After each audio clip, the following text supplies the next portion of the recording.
We're here in the town of Mapastepec in the southern Mexican state of Chiapas. Chiapas is located not far from the border with the Central American nation of Guatemala. And behind me here, we see a group of about 150 migrants from all across Latin America. Many are from Central America, some are from Venezuela.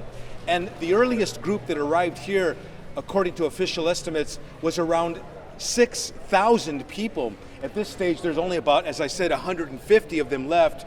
These folks are waiting. The majority of them are single men, mostly. What we saw earlier in the week was a number of families that were camped out here in the shade here in this area.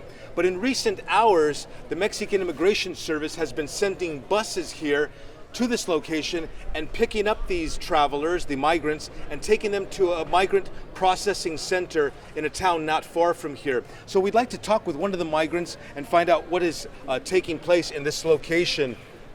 Hola, buenas tardes. ¿Cómo te llamas? Marvin Francisco. Marvin Francisco. ¿De dónde eres? Honduras. He's from Honduras, the Central American nation of Honduras. ¿Qué te dijeron? ¿Qué van a hacer con ustedes en el proceso? ¿Qué sigue?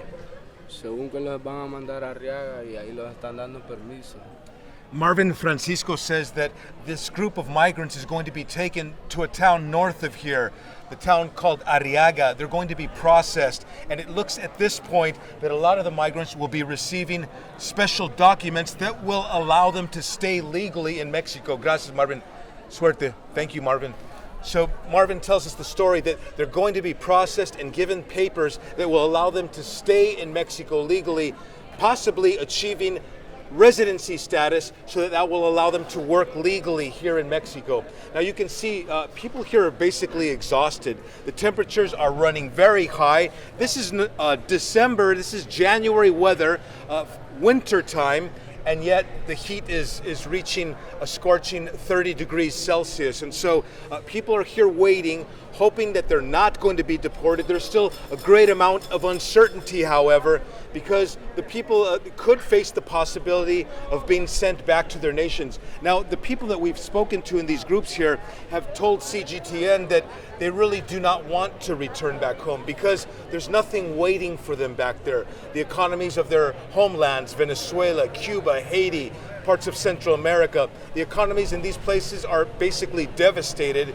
There's lots of violence, corruption, other problems like global climate change that are spurring them to leave their nations. The majority say they're simply here to try to find a better living for themselves and for their families back home. Franc, Contreras, CGTN, Mapastepec, Mexico.